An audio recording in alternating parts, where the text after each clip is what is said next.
ఈరోజు భారత్ ఆస్ట్రేలియా మధ్య under-19 world cup final match జరగబోతోంది. భారత్ వరుస విజయాలతో దూసుకుంటూ సెమీఫైనల్కి చేరింది.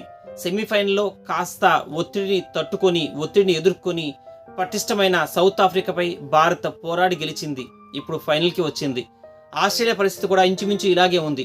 ఆస్ట్రేలియా కూడా సూపర్ 6లోను లీగ్ మ్యాచ్లోను వరుసగా గెలుస్తూ వచ్చింది.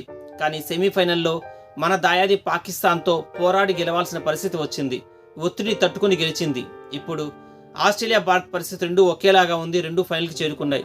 ఈ నేపథ్యంలో ఫైనల్లో ఇరు జట్లు కూడా పటిష్టంగా ఉన్నాయి. ఈ నేపథ్యంలో ఈ రెండు జట్లలో ఎవరైతే ఒత్తిడిని తట్టుకుంటారో వాళ్ళే ఫైనల్ విజేత అవుతారు. ఇక భారత్ విషయానికి వస్తే భారత్ అద్భుతమైన బ్యాటింగ్తో, అద్భుతమైన బౌలింగ్తో, భారీ ఆధిక్యంతో వరుసగా మ్యాచ్ గెలుస్తూ వచ్చింది. భారత్ ఆటగాళ్ల విషయానికి వస్తే ముఖ్యంగా ఉదయ్ సహరన్ కెప్టెన్, సచిన్ దాస్, సౌమీ పాండే, ముషీర్ ఖాన్ వీళ్ళ నలుగురు అద్భుతంగా ఆడుతున్నారు. కేవలం వీళ్ళ నలుగురే కాదు, తక్కిన ఆటగాళ్లు కూడా గొప్పగానే ఆడుతున్నారు.